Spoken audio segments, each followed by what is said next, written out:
일본 유권자들이 4년 만에 실시된 중의원 총선에서 다시 자민당을 선택했습니다. 기시다 후미오 총리가 이끄는 자민당은 전체 465석 가운데 261석을 차지하며 단독 과반 의석 달성에 성공했습니다. 주요 20개국 G20 정상들이 온난화를 막기 위해 지구 평균 기온 상승폭을 산업화 이전 대비 1.5도 이내로 억제하기로 뜻을 모았습니다. 밤사이 들어온 글로벌 뉴스 김지수 기자와 살펴보겠습니다. 안녕하세요. 안녕하세요. 일본 소식부터 알아보겠습니다. 우리의 국회의원 선거에 해당되죠. 중의원 선거가 있었는데 기시다 총리가 이끄는 자민당이 선전을 하면서 단독 과반 의석 달성을 성공했다고요? 네, 기시다 총리가 이끄는 자민당은 중의원 총선거에서 전체 465석 가운데 절대 안정 다수 의석 기준인 261석을 확보했습니다. 여기서 절대 안정 다수는 국회 모든 상임위에서 위원 상임위원장 자리를 독점하면서 위원 구성에서도 과반을 점할 수 있는 최소 의석을 말합니다. 연립정부 파트너인 공명당 32석과 합하면 자민 공명당 연립여당은 293석을 확보했습니다. 자민당 단독으로는 직전 중의원 해산 시점 의석수 276석보다 15석을 잃은 겁니다. 그러나 기시다 총리가 이번 총선의 승패 기준을 여당 과반수 의석을 목표로 했던 점을 고려하면 눈에 들어오는 선전이라는 평가가 나옵니다. 지난달 4일 취임한 기시다 총리는 이번 총선으로 첫 시험대를 무난히 통과함에 따라 국정 운영에서 힘을 받게 됐습니다. 기시다 총리는 조만간 소집될 특별국회에서 101대 총리로 다시 선출됩니다. 이번 총선을 통해 2012년 12월 정권을 되찾은 아베 신조 전 총리를 시작으로 스가 요시히데를 거쳐 기시다 내각까지 9년 가까이 이어진 자민당 일강 정치 체제는 여전히 건재함을 드러냈습니다. 일본 유권자들은 다시 자민당을 선택했지만 의석수가 줄었다는 측면에서는 유권자들이 자민당을 향해 제대로 하라는 경고장을 날린 것이다. 이런 분석도 나오고 있습니다. 네, 사실 선거 운동 기간에는 이 자민당 과반 의석 확보가 좀 불확실하다 이런 예측도 나왔었는데 막상 뚜껑을 열어보니까 결과는 달랐습니다. 네, 이번 총선 결과를 통해서 기시다 총리의 정치적 입지가 강화될 것 같죠? 네, 그동안 자신의 색깔을 죽여왔던 기시다 총리로서는 당내 권력 기반을 공고히 다지게 됐습니다. 기시다 총리는 이번 총선에서 자민당 단독 과반 확보에 실패하면 자칫 단명하는 총리로 끝나는 위기에 몰릴 수 있는 그런 상황이었습니다. 이번 선거는 코로나19 대책, 격차 해소를 중심으로 한 경제 대책, 또 적기지 공격 능력 확보를 둘러싼 외교 안보 문제가 주요 쟁점이 됐습니다. 기시다 총리가 간판 정책으로 내걸었던 새로운 자본주의도 탄력을 받을 수 있게 됐습니다. 새로운 자본주의의 핵심은 성장과 분배의 선순환으로 대담한 금융 완화 정책, 또 기동적인 재정 정책과 성장 전략 등 아베노믹스의 3대 축을 유지하되 양극화 심화를 완화하는 방향으로 수정하겠다는 겁니다. 이번 총선의 투표율은 대략 55%대로 4년 전 실시된 총선과 비교하면 3%포인트 상승했습니다. 네, 우리로서는 일본과의 또 관계도 생각하지 않을 수 없을 것 같은데요. 최근 한일 관계는 상당히 좋지 못한 상황 아니겠습니까? 앞으로 전망 어떻게 볼 수 있겠습니까? 네, 자민당, 공명당의 그 연립 정권이 유지됨에 따라서 앞으로의 한일 관계는 큰 변화가 없을 것으로 전망됩니다.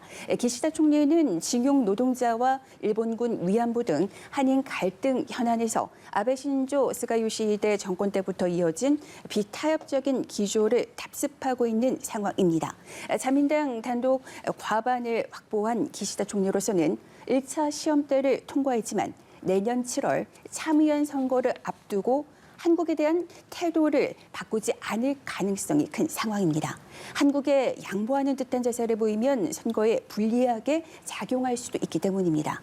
기시다 총리는 자민당 내 온건파로 분류되지만 아베 전 총리 등 강병파의 지지 덕분에 사실상 차기 총리를 뽑는 자민당 총재 선거에서 승리했습니다. 자신을 총재로 만들어준 강경파의 눈치를 살필 수밖에 없는 처지인 셈입니다. 게다가 수년간 한일 갈등이 이어지면서 일본 내 혐한 기류가 강해져 한국에 대한 유화적인 태도는 정치적으로도 인기가 없는 실정입니다. 이런 가운데 문 대통령과 기시다 총리가 이달 1일에서 2일 영국 글래스고에서 열리는 UN 기후변화협약 당사국 총회에서 참석할 예정이어서 한일 정상의 대화 가능성이 주목되고 있습니다. 최근 한일 간의 냉기류 또 기시다 총리의 짧은 영국 체류 일정을 고려하면 정식으로 회담할 그런 가능성은 낮지만 비공식 약식 회담 형태로서는 그런 만날 가능성이 없지 않아 보입니다. 네, 양국의 관계가 좀 발전적으로 나아갔으면 좋겠습니다. 이번에는 주요 20개국 G20 정상회의 소식 살펴볼 텐데요. 이탈리아 로마에서 지난 주말 G20 정상들이 모였습니다. 예고했던 대로 기후변화가 최대 화두가 됐죠? 네, G20 정상들이 지구 기후 평균 기온 상승폭을 산업화 이전 대비 1.5도 이내로 억제하기 위해 함께 노력하기로 합의했습니다. 정상들은 공동선언문에서 평균 기온 상승폭이 1.5도 이내일 때가 2도 이내일 때보다 기후변화 영향이 적다는 데 공감하고 1.5도 목표를 달성하기 위해 모든 나라의 조처와 헌신이 필요하다고 강조했습니다. 이번 합의는 2015년 파리 기후변화협약의 실천 의지를 재확인한 것으로 평가되고 있습니다. 파리 협약에서는 지구의 평균 기온 상승폭을 2도 이내로 유지하기로 하고 나아가 1.5도 이하로 제한하기로 함께 노력한다는 내용이 담겼습니다. 이번 공동선언문의 문구 자체는 파리 협약과 비슷하지만 1.5도 목표를 한층 더 선명하게 부각함으로써 6년 전보다 많이 진일보했다는 평가도 있습니다. 다만 이런 목표를 이행하기 위한 탄소 중립 시점을 2050년으로 설정하는 데 실패하는 등 구체적인 실천 과제에서는 진전을 보지 못했다는 평가도 나왔습니다. 의장국인 이탈리아를 비롯한 선진국들은 구체적인 목표 시점을 넣자고 주장했으나 최대 탄소 배출국인 중국과 인도, 러시아 등이 강하게 반대하면서 끝내 접점을 찾지 못한 것으로 알려졌습니다. 기후 변화와 관련한 이번 합의 사항을 두고 새로운 진전을 이루지 못했다는 혹평 속에 이제 출발선에 섰다는 희망 섞인 그런 비평도 나오고 있습니다. 네, 기후변화에 대한 내용 짚어봤고요. 또 코로나 상황인 만큼 이번 G20 정상회의에서 보건 부분에 대한 내용들도 나왔다고요? 네, G20 정상들이 올해 말까지 전 세계 모든 국가의 코로나19 백신 접종률을 최소 40% 이상으로 끌어올리기로 했습니다. 나아가 내년 중반까지 70%를 달성한다는 목표를 제시했습니다. 중요한 건 전 세계 모든 국가에서 이루어져야 한다는 겁니다.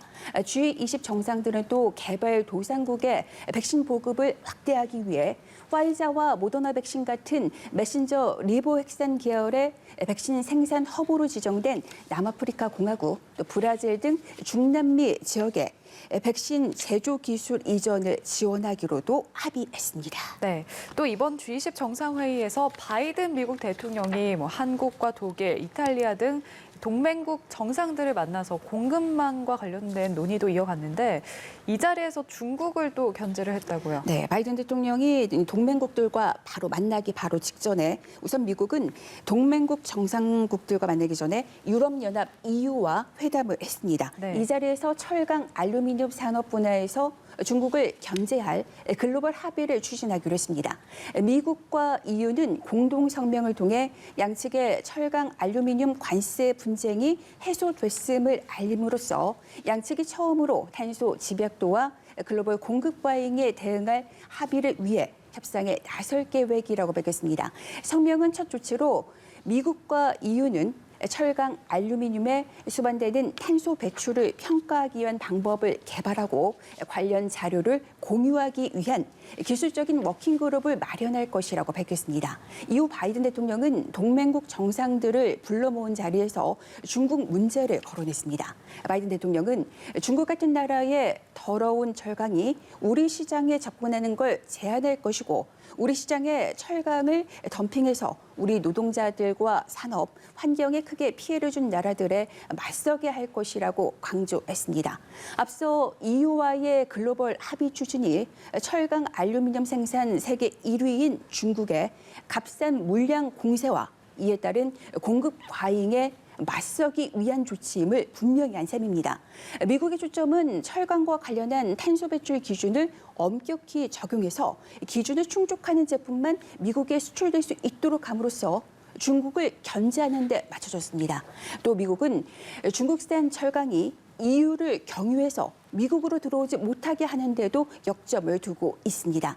이번 글로벌 합의 추진이 한국에 미칠 영향은 현재로서는 예단하기 어려운 상황입니다. 협상의 진행 방향에 따라서 앞으로 한국의 참여 여부 등의 그런 윤곽이 드러날 것으로 예상되고 있습니다. 네, 오늘도 다양한 국제 소식 살펴봤습니다. 글로벌 브리핑 김지수 기자와 함께했습니다. 고맙습니다. 고맙습니다.